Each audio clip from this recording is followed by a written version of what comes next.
بسم الله الرحمن الرحيم والعاديات ضبحا. இன்றைக்கு நடைபெற்றுக் கொண்டிருக்கக்கூடிய ஒரு சில செய்திகளை போன்றோடு பகிர்ந்து கொள்ளலாம் என எண்ணி என்னுடைய இந்த உரையை ஆரம்பம் செய்யும்.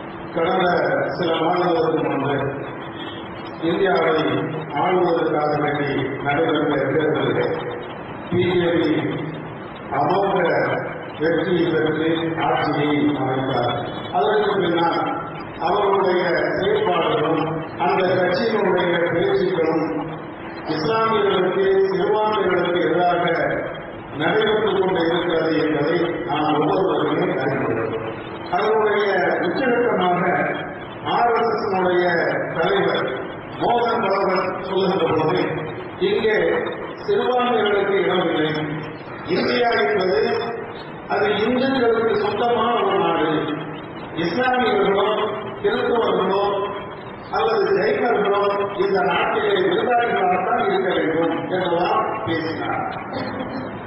இதை யாருமே அந்த கட்சியை சார்ந்தவர்கள் கண்டுகொள்ளவே இல்லை. ஏதோ இந்தியா என்பது இந்துக்களுக்கு மாத்திரம் சொந்தமான ஒரு நாடு என்று அவர் பேசுகிறார். இந்தியாவுடைய இறையாண்மைக்கு எதிராக கடுமையான வார்த்தைகளை அவர் பயன்படுத்துகிறார். இன்னும் சொல்ல வேண்டும் என்றால், ஒருவர் இந்த நாடை இந்து நாடு என்று சொல்கிறார் என்றால் இந்தியாவுடைய அனைத்து சட்டங்களையும் அவர் காலில் போட்டு விதிக்கிறார் என்பதுதான் அவருடைய அர்த்தம். இவ்வளவு கடுமையான வார்த்தைகளை பேசுகின்ற போது இந்த நாட்டினுடைய ஜனாதிபதியோ இந்த நாட்டினுடைய பிரதமரோ இந்த நாட்டில் இருக்கக்கூடிய ஏனைய முக்கிய தலைவர்களோ அதை கண்டிக்கவில்லை. அதே நேரத்தில் சமீபத்தில் இடைத்தேர்தல் நடைபெற்றது. அதிலே குறிப்பாக உத்தரப்பிரதேசம், குஜராத், மத்திய பிரதேசம், அதே போன்று கல்கத்தா போன்ற மேற்கு வங்காளம் போன்ற இடங்களிலெல்லாம் தேர்தல் நடைபெறுகிறது. இந்த தேர்தலிலே இந்த பிஜேபி கடுமையான சரிவை சந்திக்கிறது. சில மாதங்களுக்கு முன்பு இந்தியாவிலே எங்களுடைய கையில் தான் இருக்கிறது என்று மனதோடு பேசுகிறார்கள். இந்தியா என்பது இந்துத்துவ நாடுதான் என்று பேசினார்கள். இன்றைக்கு அந்த பேச்செல்லாம் குறைந்து போவதை எல்லாம் நாம் பார்க்கிறோம். காரணம் இந்த தேர்தல் தோல்விதான். இந்த தேர்தல் தோல்வி அவர்களுக்கு எப்படி ஏற்பட்டது என்று நீங்கள் பார்க்கலாம் என்றால் அவருடைய பேச்சுக்களும் இந்த இடைத்தேர்தலை அவர்கள் வைத்த வாதங்களும் இந்த மக்கள் சரியாக சம்மதியை கொடுத்தார்கள் என்பதை புரிந்து கொள்ளலாம். அதேபோல் இதற்கு முன்னால் நாடாளுமன்ற தேர்தலிலே அவர்கள் அரசியல் பெரும்பான்மை பெற்றதற்கும் என்ன காரணம் என்பதையும் இதில் இருந்து நாம் அழைக்கிறோம். நடந்து முடிந்த இந்த இடைத்தேர்தலிலே குறிப்பாக உத்தரப்பிரதேசத்திலே யோகி என்று சொல்லப்படுகின்ற யோகி ஆதித்யா என்பவரை ஒரு கடுமையான பேச்சை முன்வைக்கிறார். தேர்தலை சந்திக்கின்ற போது அவர் ஒரு வாதத்தை முன்வைக்கிறார். யார் இந்த யோகி ஆதித்யா என்றால், உத்தரப்பிரதேசத்தில் நடைபெறுகின்ற அந்த தேர்தல் களத்திற்கு இவர்தான் தலைவர். இவரை தான் தளபதியாக பிஜேபி கட்சி நியமிக்கிறது.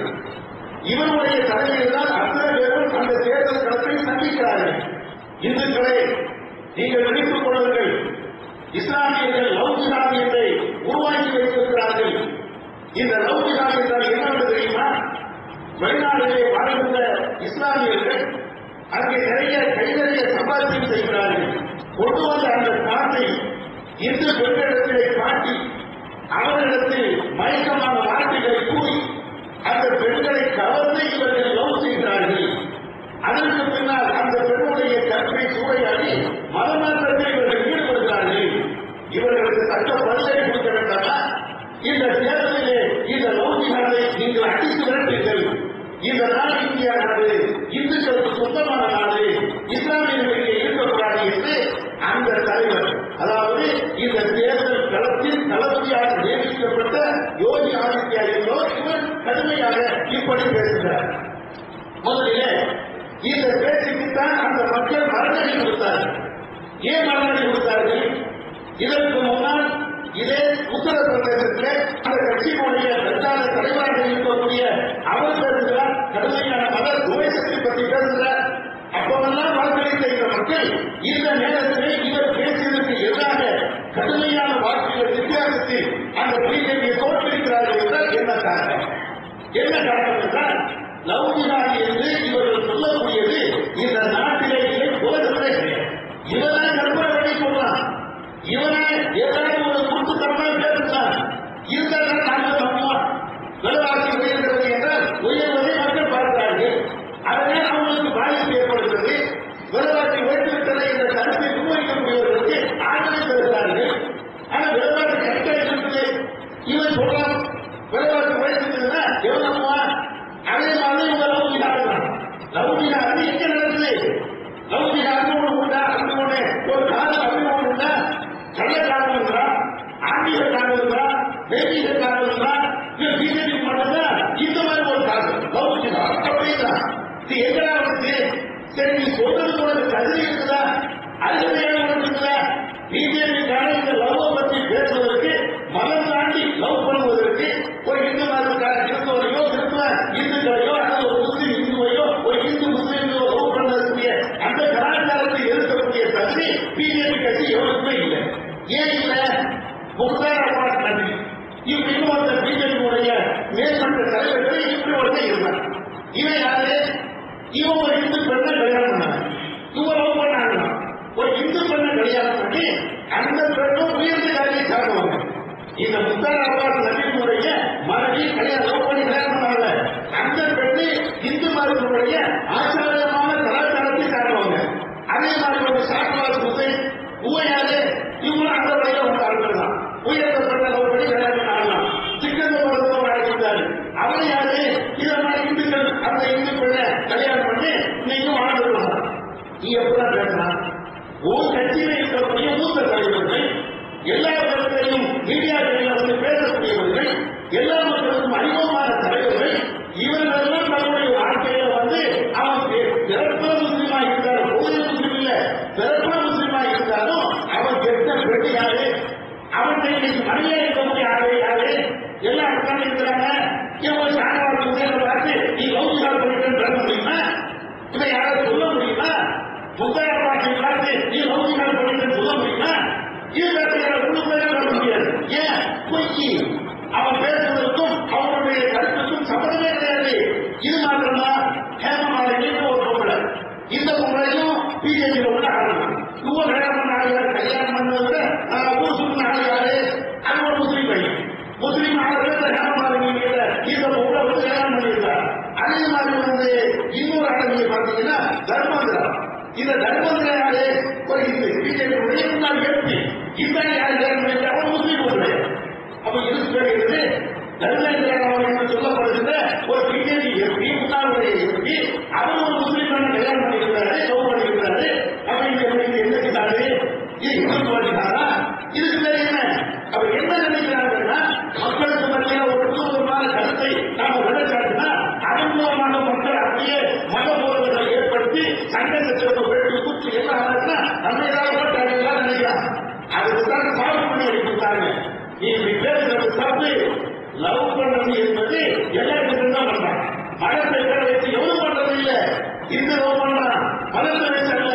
முஸ்லீமும் பண்றான், கிறிஸ்தவனும் பண்றான், நாட்டிலும் பண்றான், எல்லாருமே பண்றான். மதத்தையும் கொள்கை வைத்து கொண்டா லவ் பண்றான். மதத்தையும் கொள்கையும் வச்சுட்டு எவ்வளவு லவ் பண்ண முடியாது. எவ்வளவு பண்ணுவான்? நான் இந்துத்துவான், நான் பெரிய சாக்கியாரா இருக்கிறேன், நான் லவ் பண்ண முடியுமானால நான் இப்ப இருக்கக்கூடிய இந்த ஜாதி எல்லாமே மதம் கொள்கை போட்டாங்க எல்லாத்தையும் காசுல பறக்க கொடுத்தாங்க. லவ் பண்ண முடியும். இந்த அறிவு கூட அவனுக்கு இல்லை. ஏன் இல்ல? மத கலவரத்தை உண்டு பண்ணணும் இல்ல.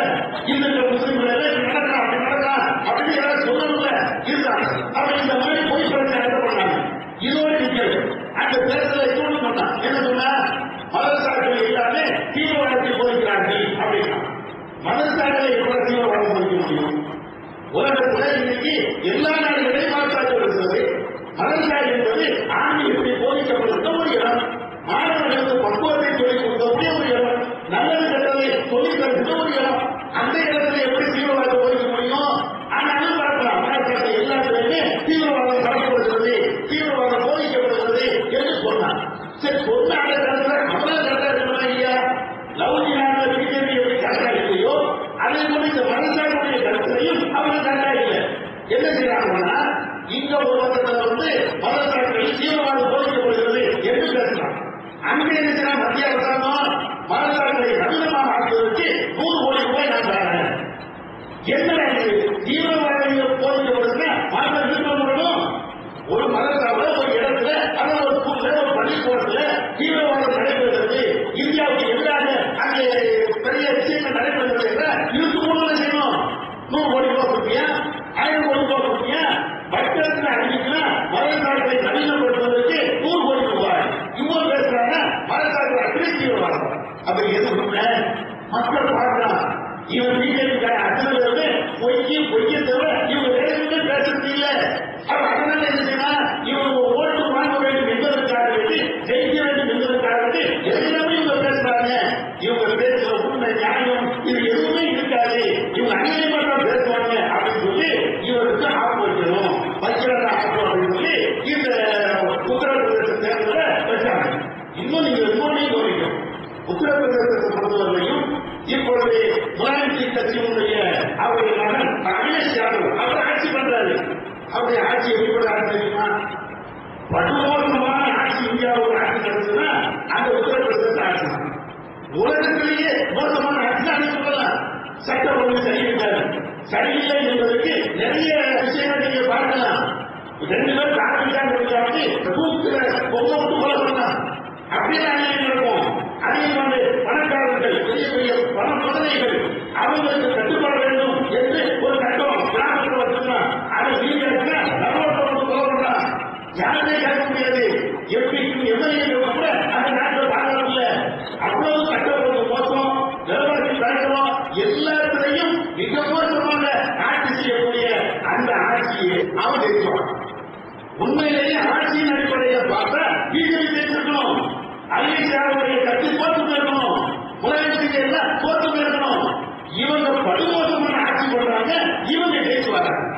ஆனா இவங்க தோற்றுறாங்க. என்ன காரணம், இவன் சொல்லக்கூடிய பொய்க்கு அவராட்டமா இஸ்லாமியர்கள் மேல எதிர்பார்த்தவர்கள் மேல இவன் சொல்லக்கூடிய இந்த பணி நல்ல தயாரா இல்லை.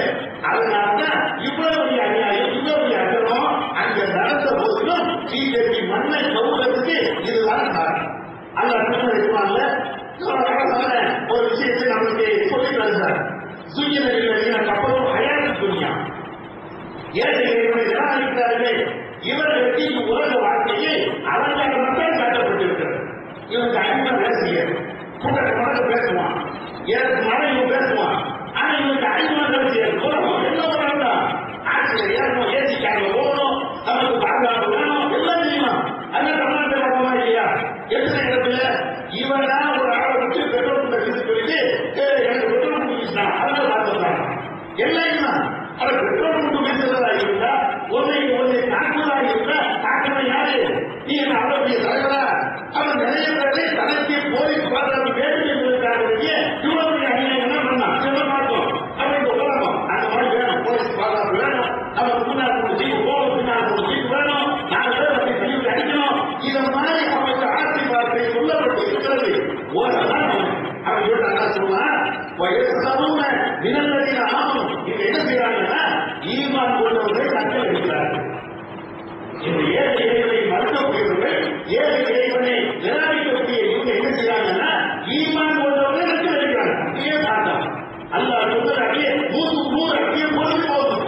இவங்களுக்கு ஒரு சாசனம் பதவியில இருக்கணும்.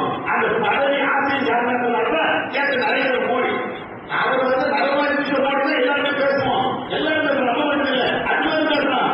அவர் சொல்றாரு இன்னைக்கு இந்தியாவில் இருக்கக்கூடிய முஸ்லீம்கள் அத்தனை பேருமே பெரிய தேசப்பட்டிருக்கிறவர்கள் பேசுறாரு. ஏன் ஆட்சியை போய்க்கல, ஆட்சியை கட்டு வைக்க வேண்டும் என்பதற்காக இப்படி எல்லாம் பேசுவாங்க, நம்ம கட்டு வைப்பாங்க. அல்ல சொல்லிட்டாருன்னா வல்லடி நத்தவும் எவ்வளவு முடியாமா.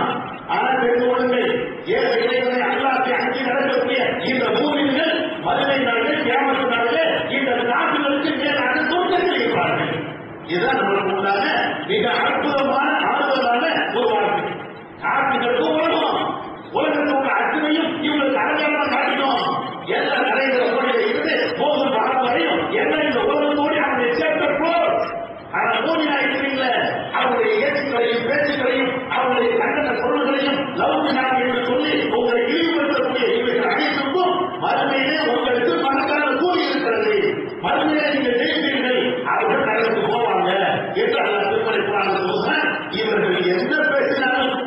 போன்ற தேர்தல்